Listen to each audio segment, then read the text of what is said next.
अस्सलाम वालेकुम future doctors.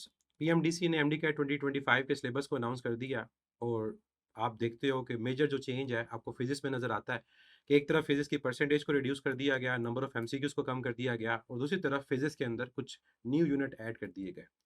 ये यूनिट काफ़ी अर्सा पहले मतलब कुछ सालों पहले एमडी कैट के सिलेबस का हिस्सा हुआ करते थे, लेकिन इनको फिर रिमूव कर दिया गया। अब दोबारा से इन यूनिट्स को एमडी कैट के सिलेबस में ऐड कर दिया गया। तो इस वीडियो में हम बात करेंगे कि क्या हमारी ओवरऑल स्ट्रेटेजी होनी चाहिए फिजिक्स के सिलेबस को कवर करने के हवाले से, ख़ास तौर पे जो न्यू यूनिट हमारे पास ऐड हुए हैं वो न्यू यूनिट हमें कैसे कवर करने हैं, कौन से टॉपिक कवर करने हैं और बाकी तमाम यूनिट्स के अंदर अगर कोई चेंज है तो वो क्या चेंज है। तो इन तमाम चीज़ों की बात हम इस वीडियो में कर रहे होंगे। सबसे पहले अगर आप ओवरऑल फिजिक्स की वेटेज को देखते हो तो वेटेज फिजिक्स की रिड्यूस हो गई।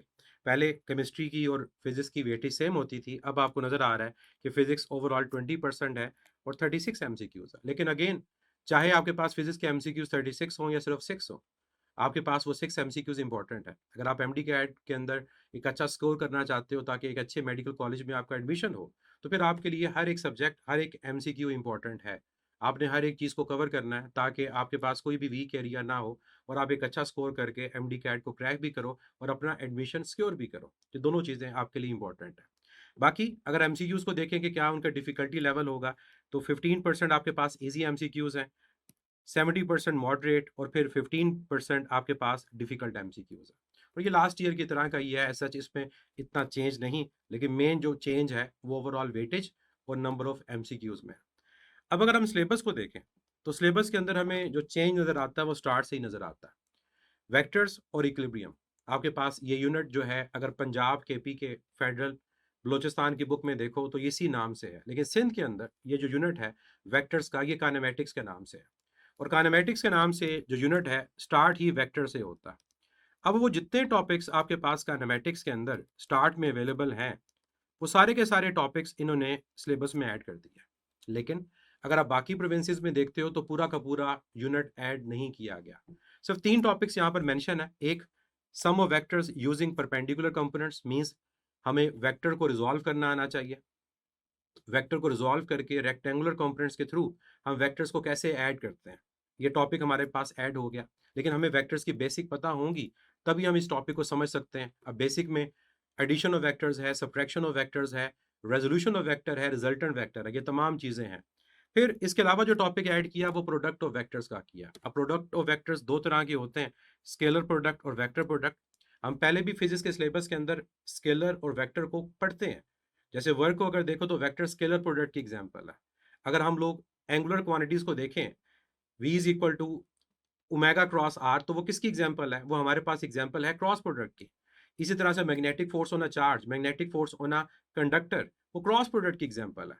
उन्हें कैसे सॉल्व किया जाता है, कैसे डायरेक्शन फाइंड की जाती है, हम पहले भी इस टॉपिक को कवर करते रहे हैं। लेकिन अब हमें प्योरली वेक्टर प्रोडक्ट और क्रॉस प्रोडक्ट, स्केलर प्रोडक्ट और डॉट प्रोडक्ट को डिटेल में डिस्कस करना होगा। तो ये टॉपिक्स हैं। अगर हम इक्विलिब्रियम की बात करें तो नाम तो मेंशन है यहाँ पर इक्विलिब्रियम, लेकिन इक्विलिब्रियम से रिलेटेड कोई भी टॉपिक मेंशन नहीं है कि कंडीशंस ऑफ इक्विलिब्रियम क्या है, स्टेट्स ऑफ इक्विलिब्रियम क्या है, टाइप्स ऑफ इक्विलिब्रियम क्या है। ये आपके सिलेबस का हिस्सा नहीं है और ना ही आपके पास ये लर्निंग आउटकम्स में मेंशन किया गया। तो ये पहला ही यूनिट आपके पास, ये न्यू यूनिट है जो कि हम लोग कवर कर रहे होंगे। अगर हम सेकेंड यूनिट की तरफ आए, फोर्स एंड मोशन, तो फोर्स एंड मोशन पहले भी था, अब भी है। अब फोर्स एंड मोशन केपी के, पंजाब, बलोचिस्तान, फेडरल, इनकी बुक्स में इसी नाम से है। अगर हम सिंध की बुक को देखें तो सिंध की बुक के अंदर हमारे पास काइनेमेटिक्स में वेक्टर्स के बाद जो टॉपिक्स हैं और उसके अलावा डायनेमिक्स के नाम से यूनिट है, उसमें जो टॉपिक्स हैं वो इस यूनिट का हिस्सा है। अगर आप देखो तो बड़े बेसिक टॉपिक से लेकर डिस्प्लेसमेंट से लेकर टू डायमेंशनल मोशन का टॉपिक, प्रोजेक्टाइल मोशन, हर एक टॉपिक हम इस यूनिट में कवर कर रहे होंगे और कोई चेंज हमें नजर नहीं आया प्रीवियस सिलेबस के मुकाबले में। हर एक टॉपिक इस यूनिट का हम लोगों ने कवर करना है। अगर हम थर्ड यूनिट की तरफ आए, वर्क एनर्जी, ये भी पहले भी था, इसमें भी हम वर्क एनर्जी पावर हर एक टॉपिक को कवर करते हैं। और फिर एनर्जी के अंदर हम पोटेंशियल एनर्जी में स्पेसिफिकली ग्रेविटेशनल पोटेंशियल एनर्जी को कवर करते हैं। अब भी वो सिलेबस में शामिल है। Conservation of energy, work energy theorem, ये तमाम चीज़ें पहले भी थी और अब भी हम इसको कवर कर रहे होंगे। तो कोई चेंज इस यूनिट के अंदर नहीं है। रोटेशनल एंड सर्कुलर मोशन के अंदर चेंज है। लास्ट ईयर अगर आप सिलेबस को देखो तो सिलेबस के अंदर सेंट्रीपिटल एक्सेलेरेशन और सेंट्रीपिटल फोर्स का टॉपिक था, इस साल वो टॉपिक एक्सक्लूड कर दिया गया। तो आप अगर आप सिलेबस में टॉपिक्स को देखें तो angular displacement, angular velocity, angular acceleration और इन क्वांटिटीज का आपस में रिलेशनशिप ये तो सिलेबस में है, लेकिन सेंट्रीपिटल एक्सेलरेशन और सेंट्रीपिटल फोर्स अब आपके सिलेबस का हिस्सा नहीं है। एक और यूनिट जो ऐड किया गया वो आपके पास फ्लूइड डायनामिक्स का है। तो मैंने पहले मेंशन किया था कि ये पहले एमडी कैट के सिलेबस का हिस्सा हुआ करता था, अब दोबारा से इसको ऐड कर दिया गया और ये फ्लूइड डायनामिक्स तमाम प्रोविंसेस की बुक्स के अंदर है। सिंध की न्यू बुक के अंदर भी है, और अगर आप बाकी पंजाब, बलोचिस्तान के पीके में देखते हो तो वहां पर भी ये शामिल है फर्स्ट ईयर के सिलेबस में। और ये कंप्लीट यूनिट हमें कवर करना है। इसमें चाहे टर्मिनल वेलोसिटी का टॉपिक है, ड्रैग फोर्स का टॉपिक है, फ्लूइड फ्लो जो स्ट्रीम लाइन और टर्बुलेंट है, equation of continuity, Bernoulli's equation और उसकी एप्लीकेशन, तमाम टॉपिक्स हम इसमें कवर कर रहे होंगे। तो कोई भी टॉपिक हमने इस यूनिट के अंदर स्किप नहीं करना। तो जो आप एफएससी में पढ़ के आ चुके हो वही आप लोग दोबारा पढ़ोगे, लेकिन एंटी टेस्ट के स्टाइल के अंदर। तो परेशान नहीं होना, इतना मुश्किल यूनिट नहीं है, आसान यूनिट है, चंद एक फार्मूलाज हैं और आप इजीली इसको देखोगे कि कवर कर लोगे। इसके बाद वेव्स का यूनिट है। अब वेव्स पहले भी कॉम्बिनेशन होता था दो यूनिट्स का, इसमें वेव्स और ऑसिलेशन ये मिलाकर यूनिट बनाया जाता है। लेकिन प्रीवियसली अगर देखो तो ऑसिलेशन के अंदर सिर्फ एक ही टॉपिक होता था, characteristics of simple harmonic motion. अब थोड़ा सा चेंज ऑसिलेशन के यूनिट में आया है। वेव्स के अंदर लास्ट टाइम जो टॉपिक थे सारे के सारे वही हैं, सवाए एक टॉपिक के, और वो है डॉपलर्स इफेक्ट। डॉपलर इफेक्ट को सिलेबस से निकाल दिया गया।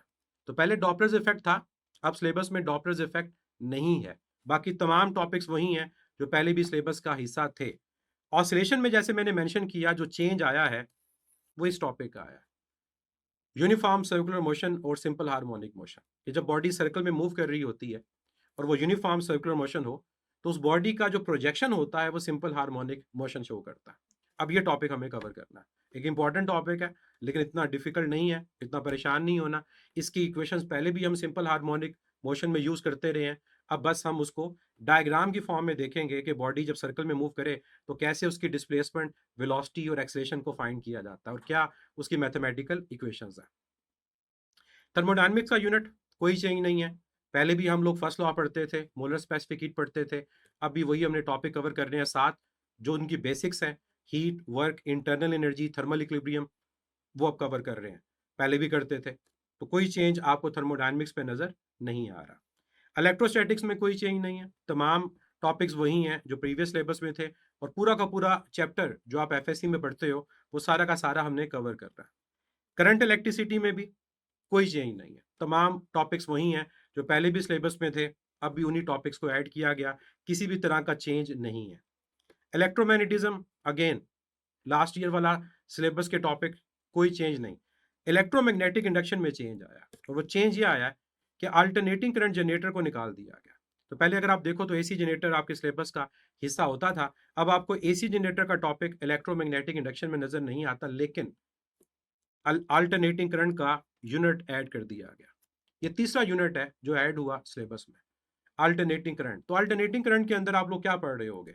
सबसे पहले अल्टरनेटिंग करंट की बेसिक्स, फिर उसमें फेज क्या होता है, फेज लीड, फेज लैग का कॉन्सेप्ट क्या है।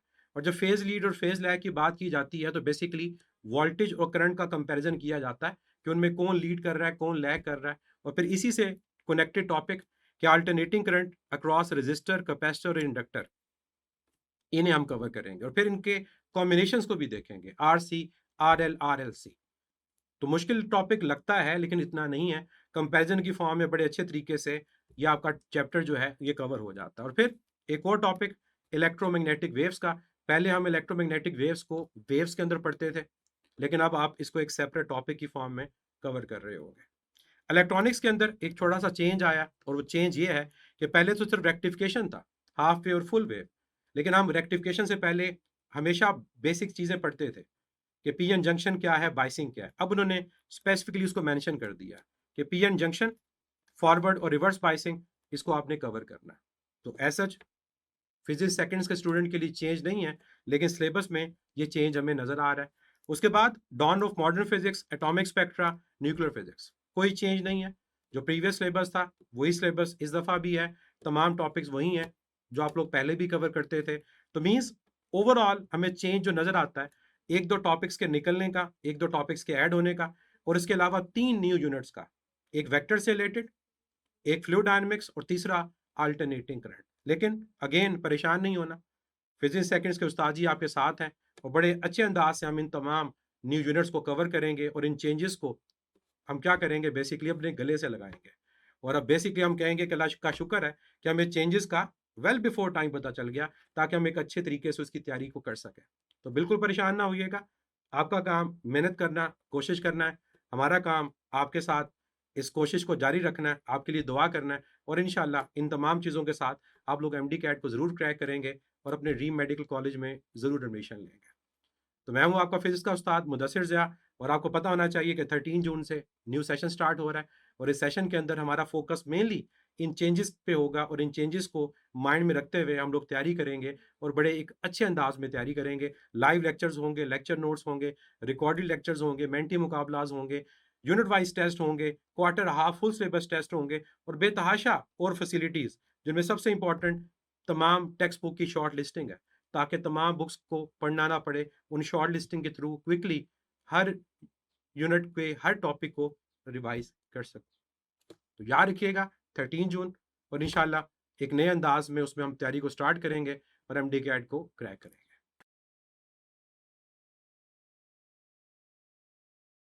हर एंट्री टेस्ट की प्रेप के लिए फिजिक्स इन सेकंड्स।